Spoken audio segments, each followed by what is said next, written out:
Dear Bhante, Venerable Sisters and Brothers, Dhamma friends, today also we are going to start the question and answer session.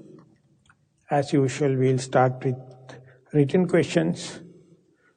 And to start the session, we'll invite Vincent to present the written questions to the audience, please.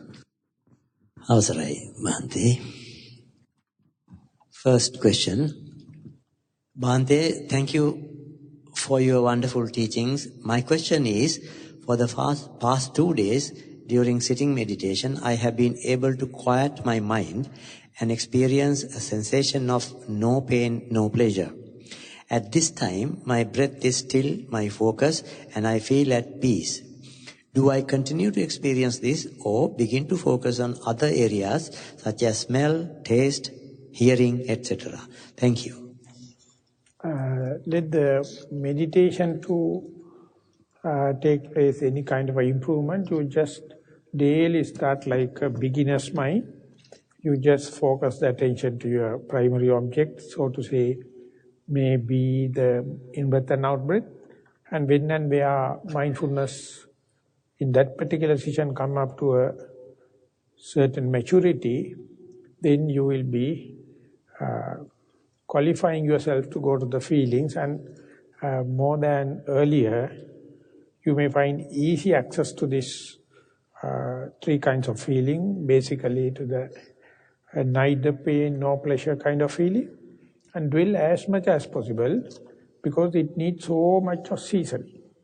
It needs so much of mastering, and then when that it is matured, cascading to the next stage will happen through the meditation itself. So don't get involved with any kind of volitional decision. Let the mindfulness to take the helm, and that's the most natural way. In that case, there won't be any kind of complications. Venerable Bhante, feelings. Are these the sensations that come through the 5 sense doors, or the emotions that come from the mind and perceptions? Does the arising and falling nature of the 2 differ? Both can happen, that then and there objects from the eye door, ear, nose, tongue, that also can come and make the necessary atmosphere for the feelings to happen. And the other thing is, you're already available personality traits, likings and dislikings, and the direct disposition they also can make. So as far as the sensuous pleasure, sensuous sensations are concerned, you have a certain amount of choice, knowingly or unknowingly. But as far as the personality traits are concerned, emotional relationships are concerned, you have no choice. So that is the difference you can see.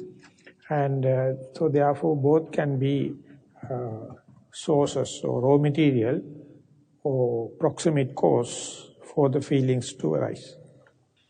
Dear Bhante, when watching pain as an object until it ends, when watching pain as an object until it ends, do we experience the pleasure as an overall sense of happiness, or in the physical place the pain was observed? I am asking because I was observing a back pain for a period of time. It changed several times. The last thing happened was that it became very subtle until there was no pain, and I was mindful of the area of the pain had been. Thank you, Bhante. We can look at the pain in the macro level as well as the micro level. The pain, pleasurable or painful, whatever it may be, it is quite momentary. It is happening so fast, therefore it appears like a continuous flow-like, and that is what we call the macro level. But then and there, rising and passing away kind of momentary thing also there. The beginner usually start the game with this macro level, not in the micro level. once you familiarize and when you go prepared mind, or if the mind set is much prepared, then thin slicing of time. That means once the mindfulness becomes so sharp, you can see there is no continuity or there is no train kind of thing. It is different compartments. So when that happens, the feeling becomes very weak. Your mindfulness becomes very, very powerful. If the feeling is fast and moving like a train, and if your mindfulness is not sharp enough, then often you succumb to the likings and disliking, and failure can happen. So that is the usual case for the beginners. But if you continue to practice, one day the mindfulness as well as the pain come in the same momentum, and later the mindfulness will take the upper hand, and that is the place where you can see through the pain, you can penetrate the pain, and there in meditative jargon it says you get a distance from the pain. It is like a clinical distance the surgeon take from the patient. The patient must not feel the suffering of the patient. If it is so, he is not a professional surgeon. Likewise, when you are observing the pain, as it is me, it is myself and mine, then you are not still professional. When the mindfulness becomes sharp and very impromptu, very momentary, and then you can see thin slicing of the pain, and their pain become very weak, but that does not make a permanent change in your personality. In the next sitting again, the mindfulness will be weaker, and the pain will be stronger, and then you will leave the person defeated. But while keep on practicing, the chances are more the mindfulness to take the upper hand. That is how you get the distance. It is called Vedana Vijaya in Pali. You are sitting upon the pain. You can win the pain. You can get the distance from the pain. The next question, dear Bhante, 1. Sun is only one.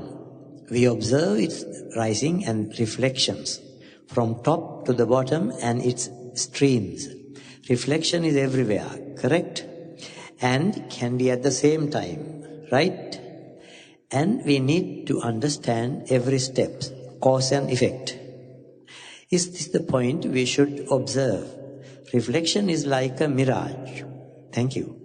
2. Is the sun observe the reflection, or the reflection observes the sun? Or both sides?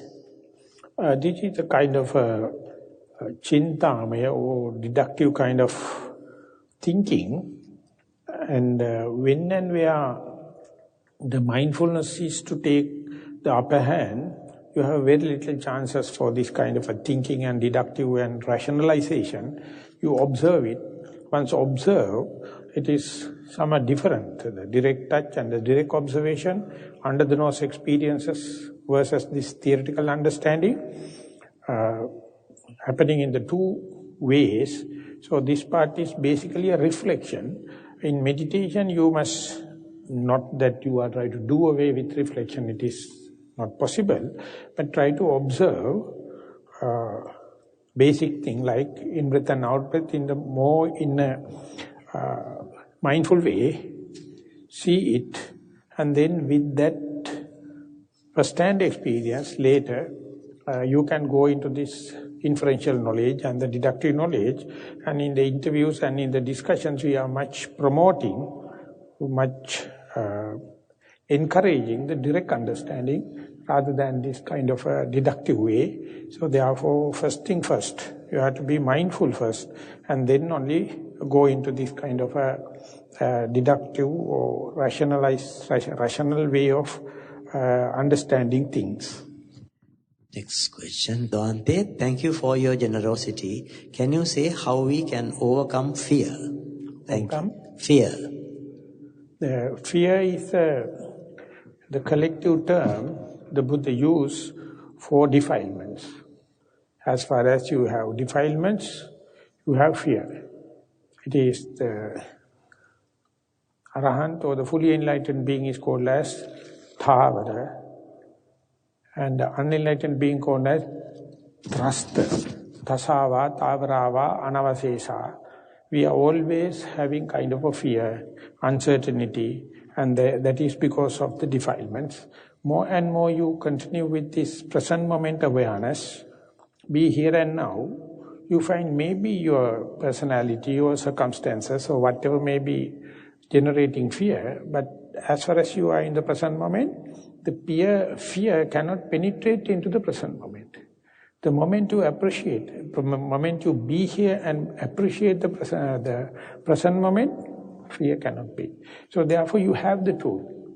The example given is, if you keep a needle upright and pour any amount of sand, not a single grain can rest upon the pinnacle of the needle.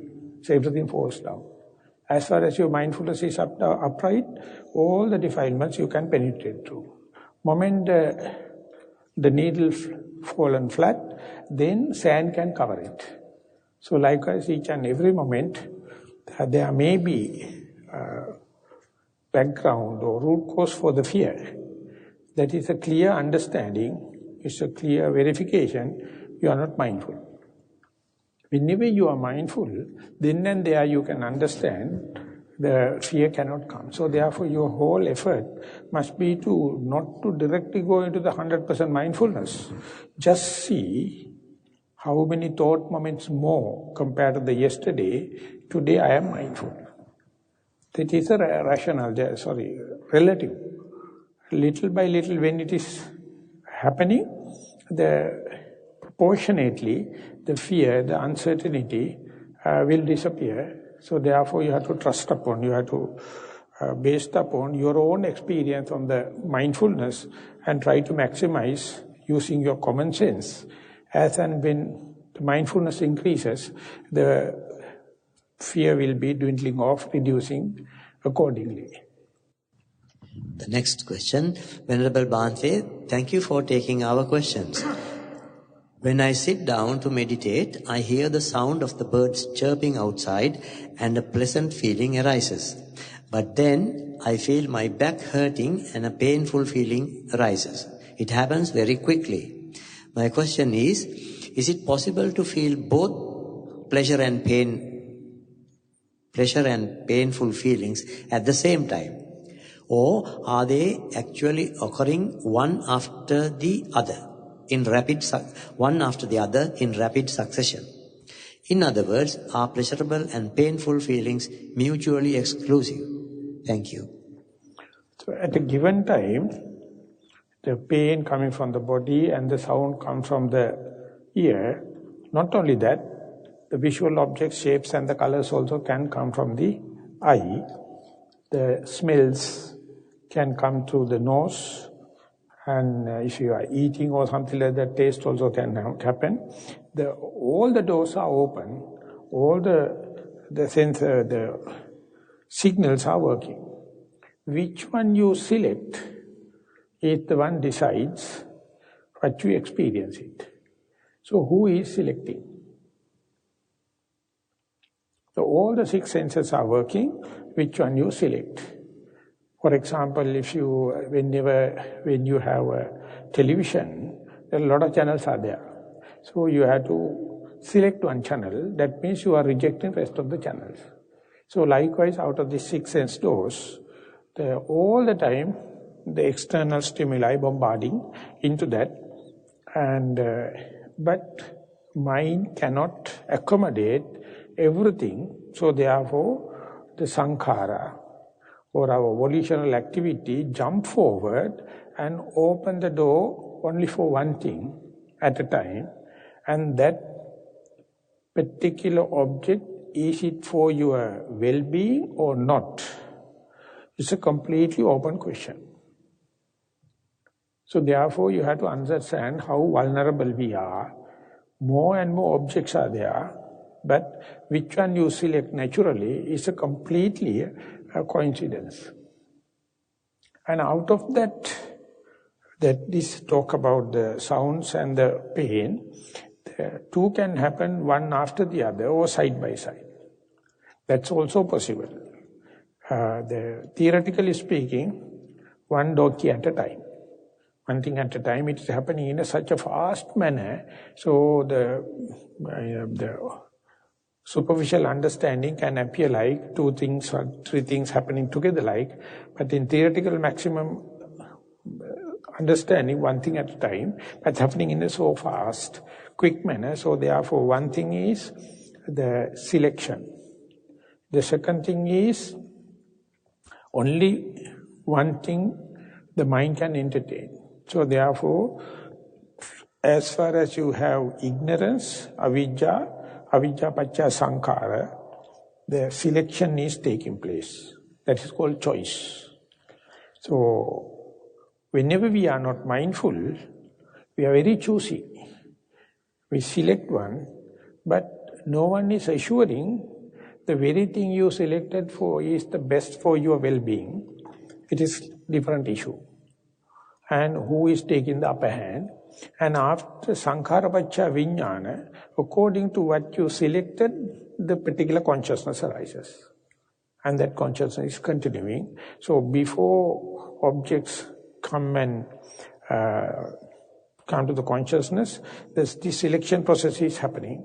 So that is what you see, in the meditation it says, don't do any volitional thing, let the thing happen and observe the phenomena in a choiceless manner or evenly suspended way and see how this priority or domination, selection takes place. That's a very interesting thing. For that you must be self-critical.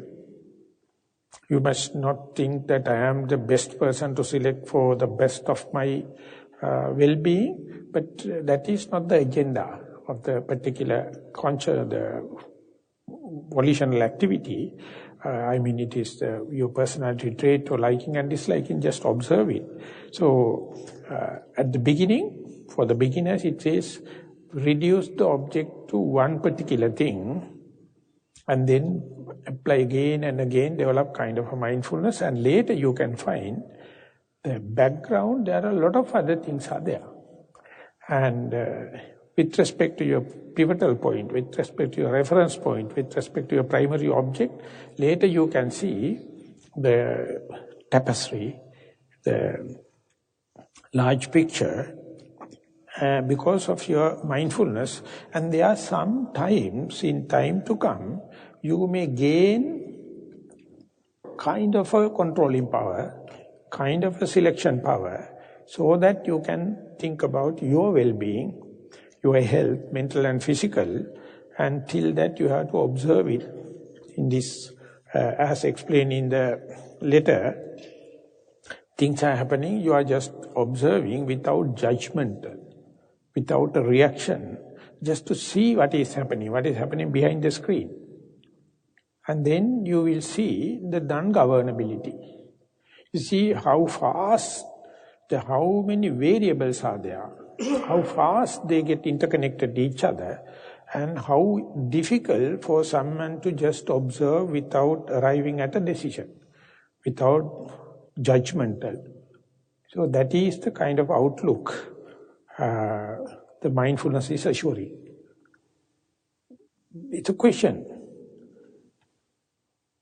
whether that mindfulness is only applicable and valid for a certain amount of people, or is it a universal thing, each and everyone can get mindful on anything. For that also, your personality traits, your mindset, your genetic preparation become somewhat important. But anyway, trying is nothing like trying. When you keep on practicing mindfulness, when the background is clear, when the house is conducive, you can be aware of what is happening, and there you can see many variables are there. The best thing is just let the things to happen as it in its own accord, and there you can live without much commitment. That does not indicate that the whole way of your meditation you are without the judgment or without commitment. After a long time, you gain certain amount of controlling power to select better instead of good. The whole meditative life is good to better. If you are not meditating, you will despite better and adhere to good. That's a crime. In the face of the better, if you are not going to the better despite your good, you miss the bus. But more and more the mindfulness comes, a lot of options are there. Basically everything is good. But here and there you find better options. And that very natural selection make leaps and bounds, and it's a kind of a electric kind of thing happen. So you must be prepared for go from good to better, and that is the most compassionate thing you can do to yourself. So this is a kind of opening windows to see how many variables are working in different levels and side by side, or one after the other in the batch system or continuous system. Observe further and further. More and more you familiarize it, you come to somewhat comfort zone, and don't get committed at the beginning. Later, it will give a chance. Whenever it is happening, try to make use it to go to better from the good. That's a kind of a vague analysis I can give for the moment. The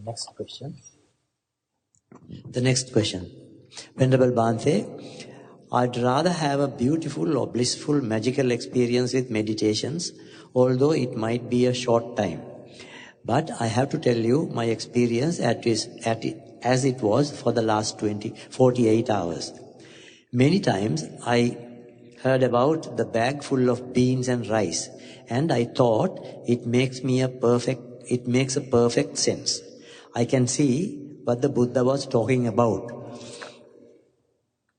I took enough biology and physiology classes. Then the other day, I actually saw and felt that my body was the bag full of beans and rice together. I had a cold, fierce coming down. And then a chill from the sole of my feet to spine went to the head. Since then, I cannot get warmed up. I drank hot water continuously and wrapped myself up in more clothes, etc. When I saw and felt, I felt that as if I saw that something awful that I was witnessing, or as if I lost someone dear to me. When I had a meal after this, I could hear me chewing and swallowing and feeling all the textures, increased senses, but I could not taste the food. And I did not feel I am full after I ate. Then, for lunch, I happened to get an extra portion than usual. I felt my chewing and swallowing, but no flavor of food. I added 2 packs of spices. I can detect the black pepper, red pepper touching my tongue, cheek, but not the taste. So, for the sake of experiment, I took all of the food I got. Normally, it'll make me sick. But I did not feel full or stomach upset. Later on, somebody was vomiting. By the sound of it, I would normally feel nauseatic and feel bad myself throwing up, but it did not bother me. Another person was spitting phlegm, and then I noticed that I am looking at the phlegm as if it is some part of liquid.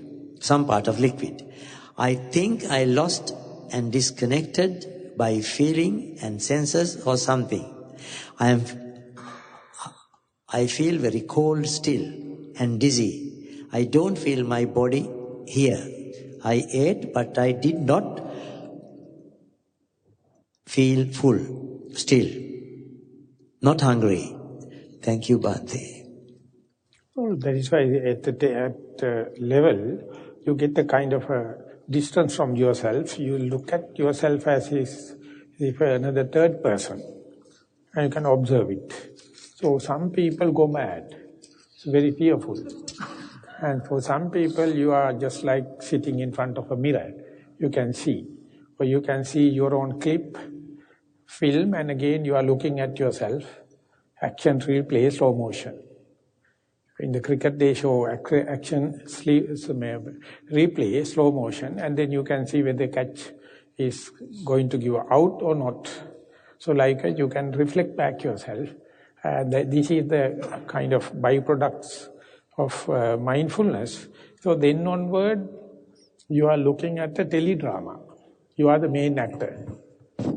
Very, very naturally you are behaving, and you are the only spectator, and you are the director, you are the script and everything, and the world is a drama. World is a dream.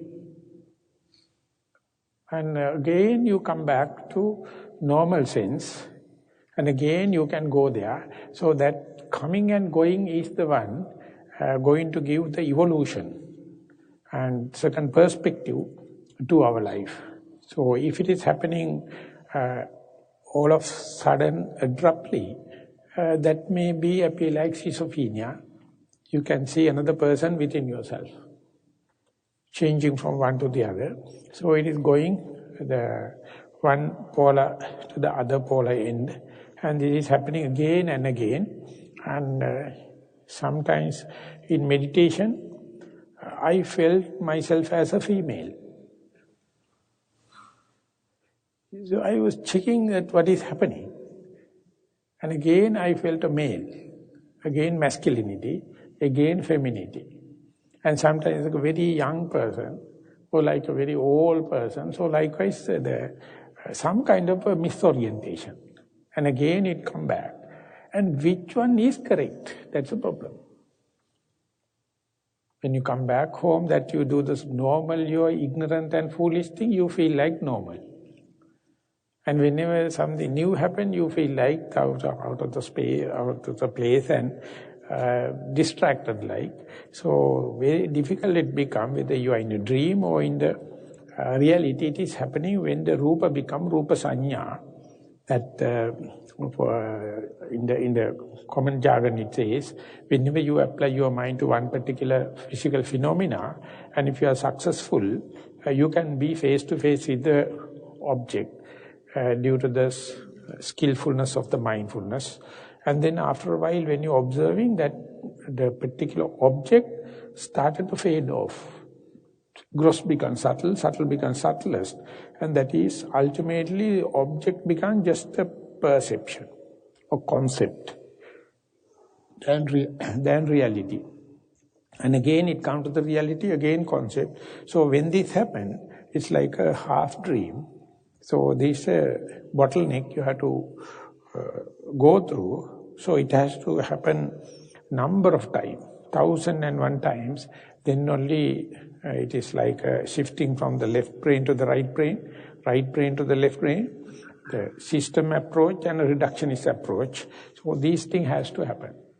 So it is, while it is happening, you must have the regular practice, continuity of the practice. Don't let variables to change violently. You must have the same eating pattern, same sleeping pattern, same other this thing, and let the mind to progress it. Do that experiment again and again. Then you can see the accumulation of the experience.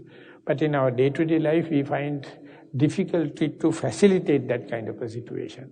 Due to our other variables are quickly changing, then we can't have the consistency of the practice. So in a residential retreat, that can happen. And best thing is to let that happen in its own accord. Either you have to write it down, or you have to tell someone, then only you can have another perspectives.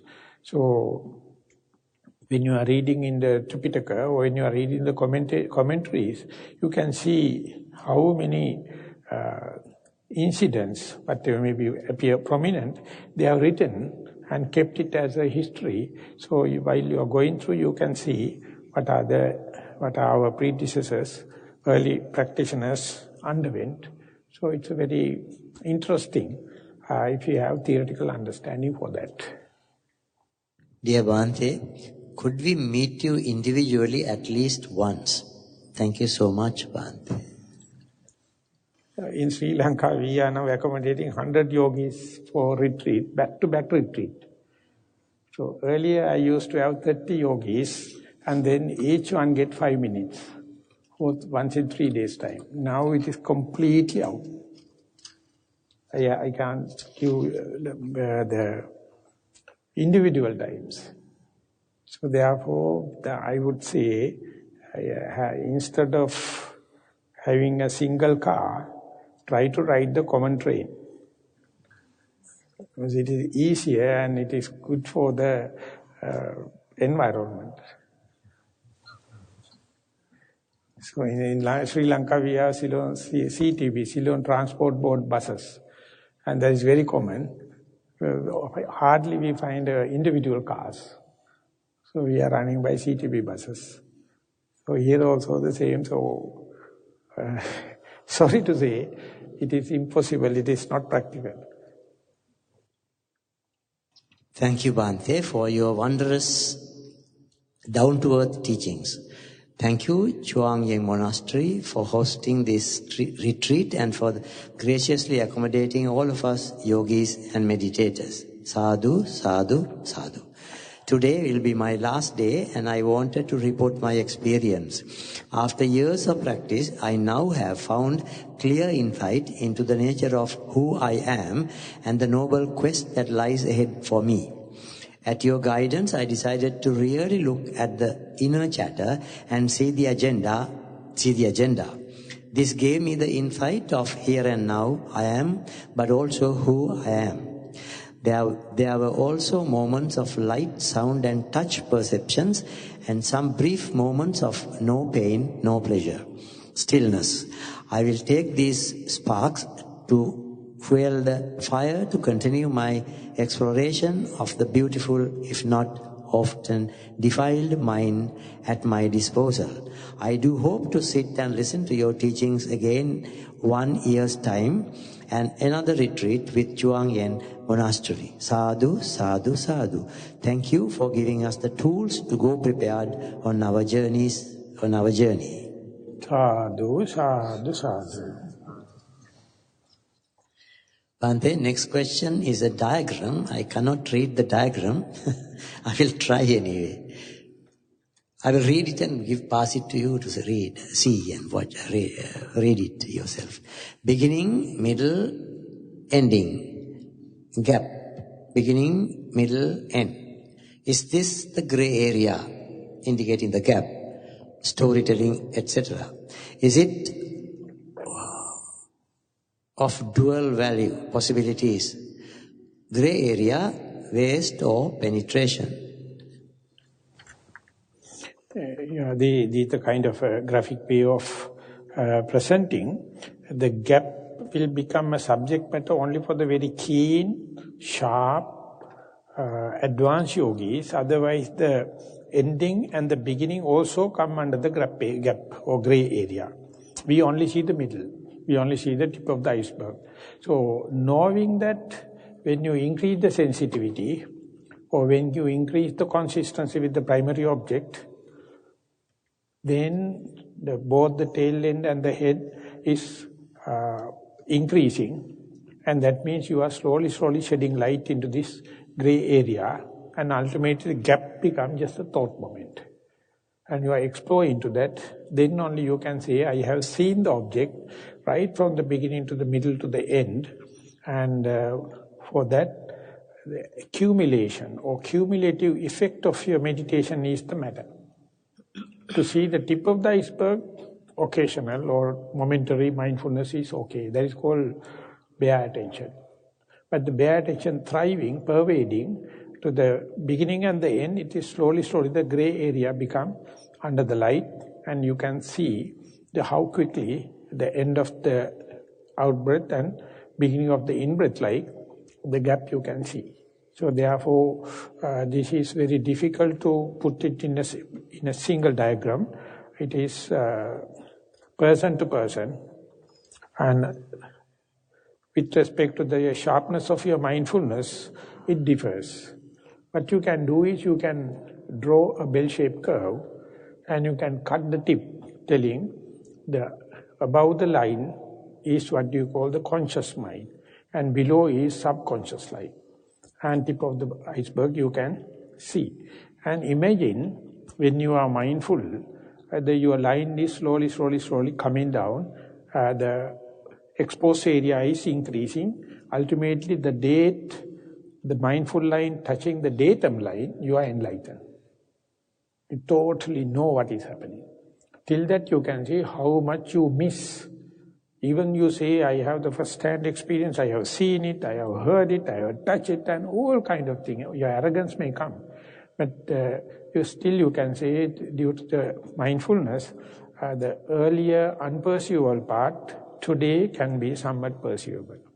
And when you continue with the same momentum tomorrow, still further area, the gray area becomes somewhat enlightening, and it is gradually going down, But please remember, you have nothing to go to the absolute 100% understanding is not necessary. When you are closing to that, you become convinced. You become contented. This is the game. So theoretical people think that everything must be understood to the theoretical maximum, 100% or absolute. And it is not necessary. It is a relative. Understanding how little we know by this direct touch and how much it is hidden and how can I go into that approach itself make you so flexible. You are ready to understand who am I, and that keep you introvert or centripetus power than the centrifugal power. When something rotating, you have the centripetus and centrifugal. So centrifugal is the worldly part of the whirlpool, but centripetus is inwardness. The early one indicates the relationship between the external thing and internal thing. That is also happening through the deductive knowledge and in the inferential way, and you have to make room for that. But it is naturally happening.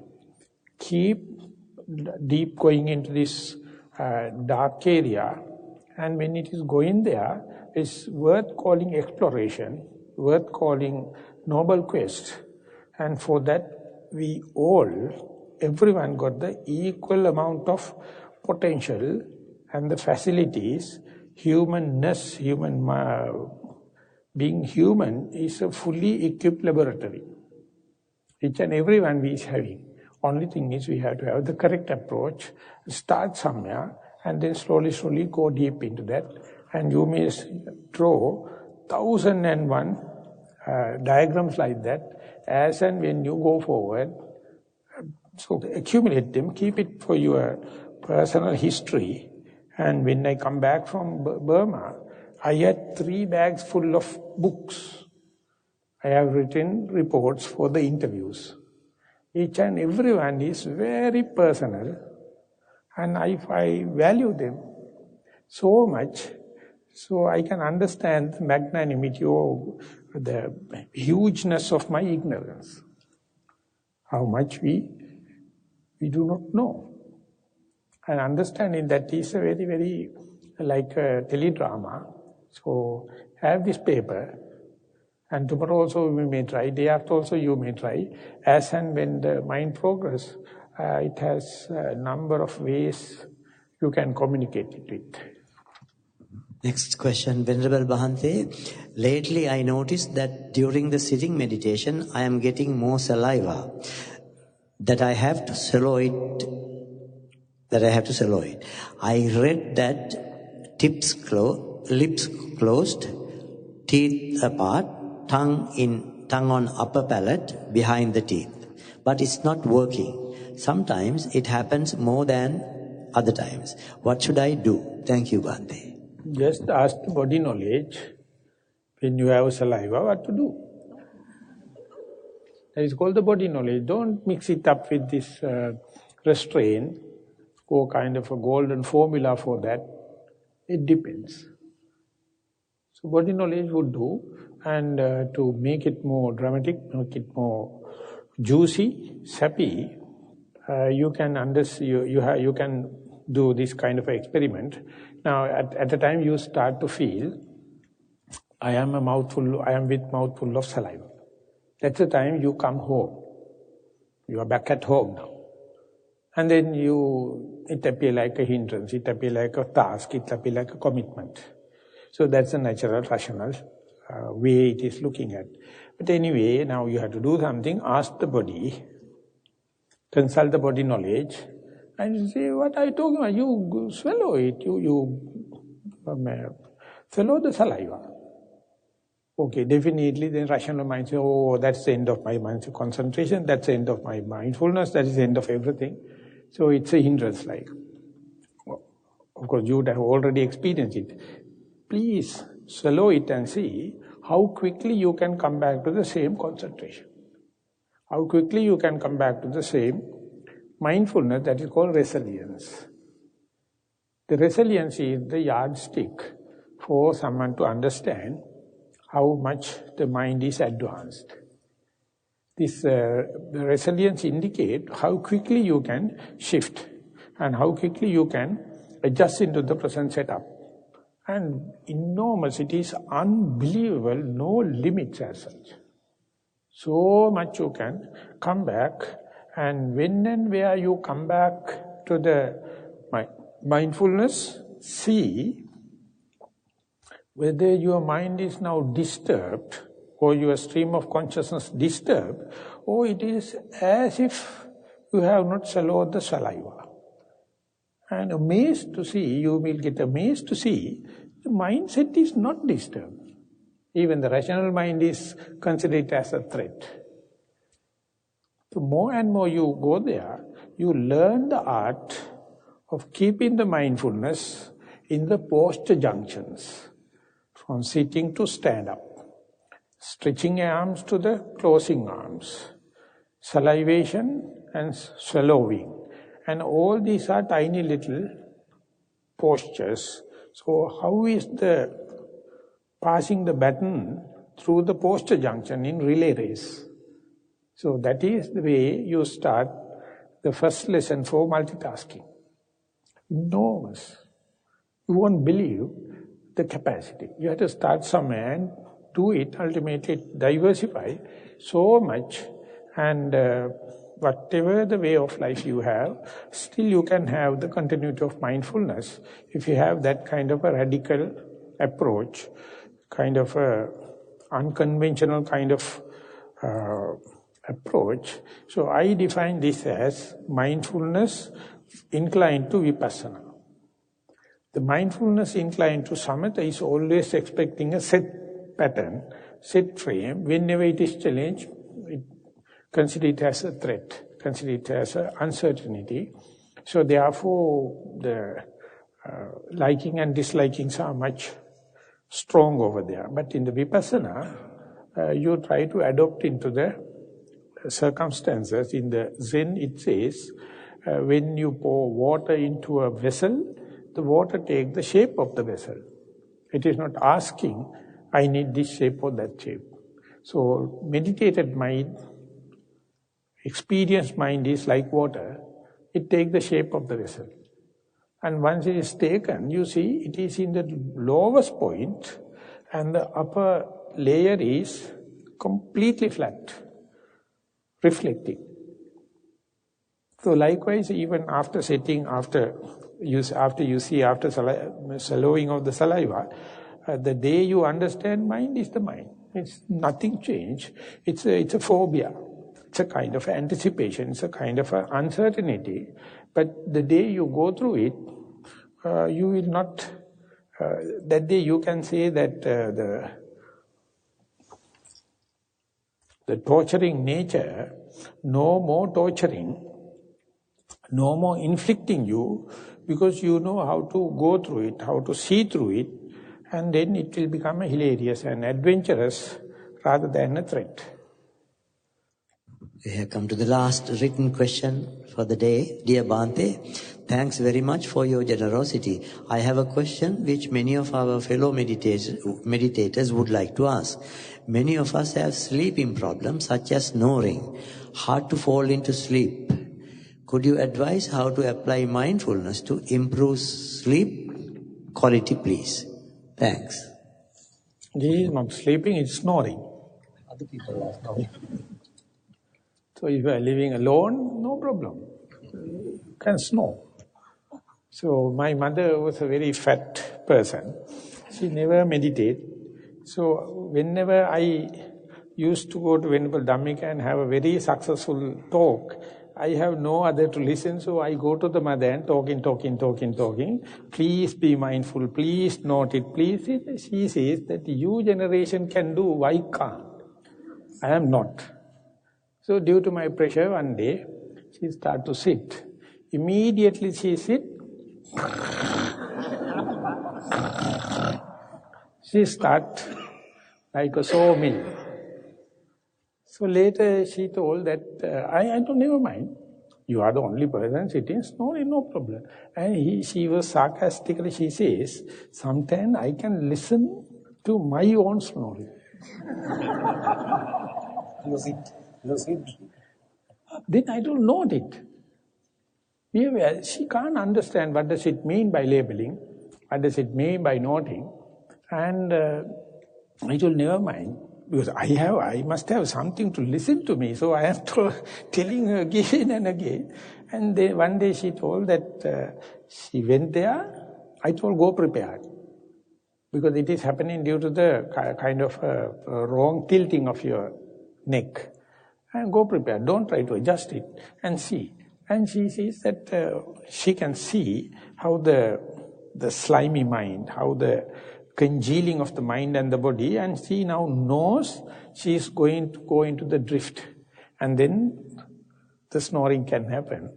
And she comes to know, when the congealing happens, she starts the sleepiness as such. And then she says, after a while again, she started to hear the snoring, and that means she has again fallen. 2-3 times it happened, and then she told stark opening. She came to a situation where she is bloody sure, I will not fall again. Not so opening happens. Then I told, if it is so, let it happen 2-3 times, and then go to that opening area and go. So therefore, main thing is not to tolerate it, not to react to it. So let the sleeping happen, or let the snoring happen. Whenever you come back, please see whether the mind come back to the primary object or it is wandering. If the mind, after sleeping or snoring, if the mind come back to the primary object, it is not asleep.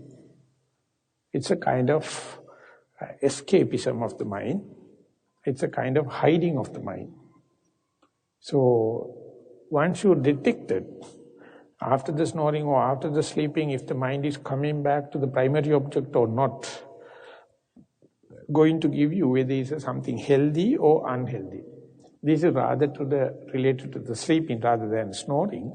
So therefore, main thing is not to react to it, accept it, and go prepared.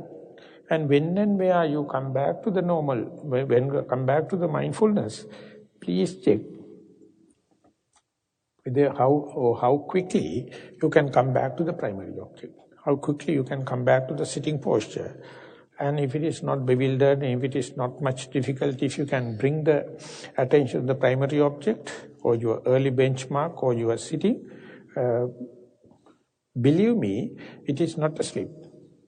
It's a kind of a hiding mind, because whenever the mind is about to go to an unknown area, that is called neophobia, fear of unknown, it plays seek and hide game. So you have to be aware of it. Because the vipassana is always going through unknown area. So this is, you labeled it as sleeping, maybe, but the real situation may not be. And still I am telling, I am now talking much on the sleeping than the snoring. The snoring, for my understanding, is the wrong tilt of your head, either in lying down position or in the sitting position. So therefore, the understanding the proper tilt under the proper angle will give a physical kind of answer. Some improvements. Okay, 5 minutes more. Thank you again, Bhante. This is kind of a continuation from my question the other day. I explained the boundaries of seeing being free of certain portions of the body and not being free of other portions of the body. And when you explained that closing the boundary into a single point, this is the one-pointed mind, that is when I realized that it's the awareness that is a part of these portions of the body. And so I was wondering how I can reduce some of that, I suppose, what appears to be some kind of attachment to these portions of the body. And I think in the greater discourse to Rahula, the Buddha explains by separating the body into the 5 great elements, similar to your rice bag analogy, we can see it as just different portions. And is that a proper way forward that I can use, or is there another way forward? So now you are talking about the already enlightened part of the body or forgotten part of the body. So you know, yesterday when you were explaining, you found the head is the part you can be very vividly understand, others are not there. Now your question is pertaining to the head. Upon further reflection after our discussion. No, before go furtherance, you have to season this situation. You have to master this situation, and then the mastery itself, mindfulness itself is outreaching. It will go. Don't add any knowledge. Don't do it. Let the mindfulness to take the helm. And it may go in terms of 4 elements. The air element, earth element, or that kind of thing. Or it can go the one-pointedness and the spreading of the mind. The boundaries become thin and again spreading. The zooming in and zooming out kind of thing happen. So the improvements or the advancement can happen in number of ways. Don't propose anything. Let the developing mind, let the improving mindfulness to decide itself, which is very natural. So we have result-oriented enthusiasm, young blood. Sorry. No, there is nothing, it is not your rate. That's a young blood. So we wanted to have the results quickly, or to be smart and to accelerate the program. This all complicate the situation.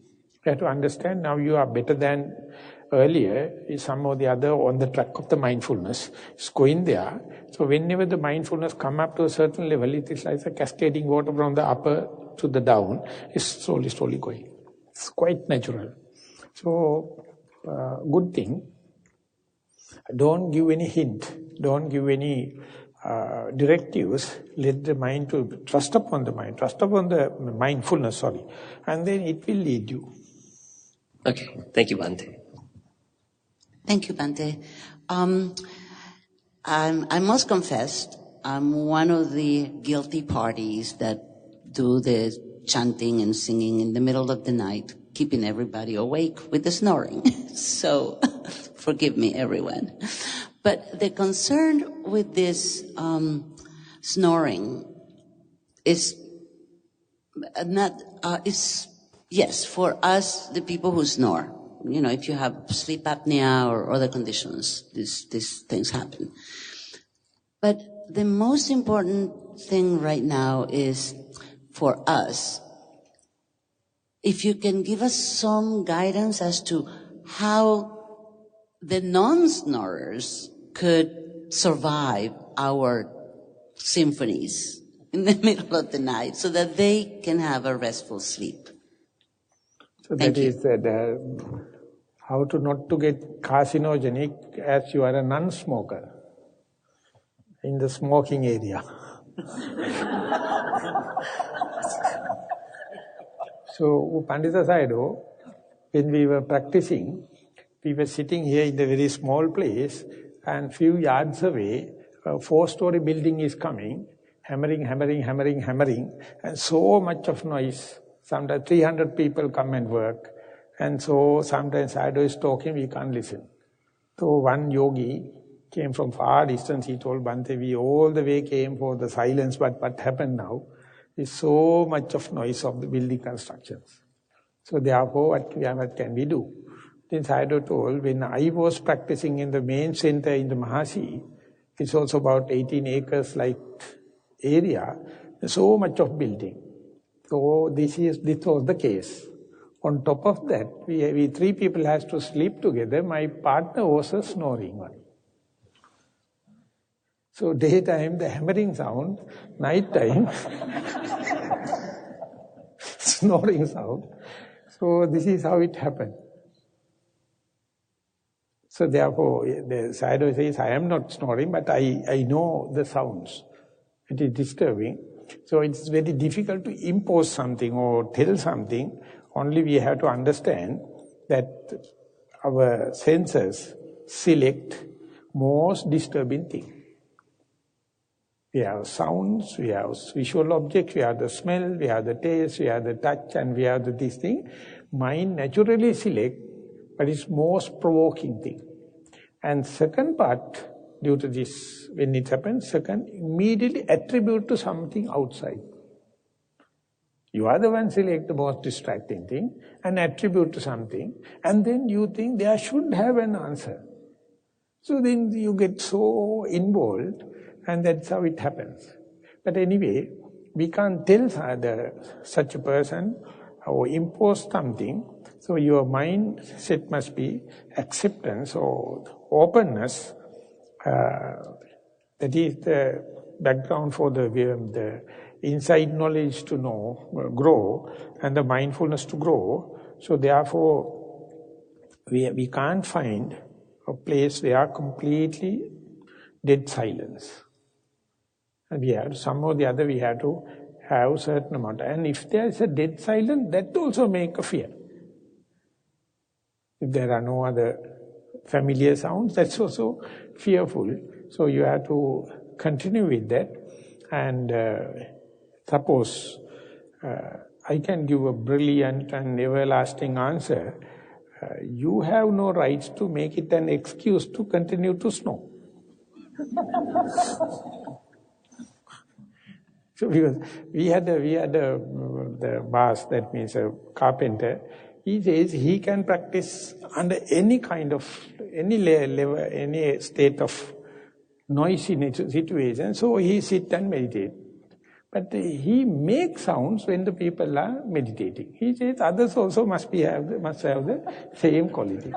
Then I told, maybe you have, but you can't imagine the others to have same. So you must not violate the situation as much as possible. If it is happening, of course, can't help. The others also has to somewhat be patient and go there. And so when we are going in the group sitting or in the 7-day, 10-day life experiences, this is happening. It is not all the time bad. There are some goods and bads. So therefore, the moral responsibility and adopting into the situation, these things also growing together with the inner qualities like mindfulness. So they have to go in hand. But besides that, I don't have any golden formula for this kind of questions.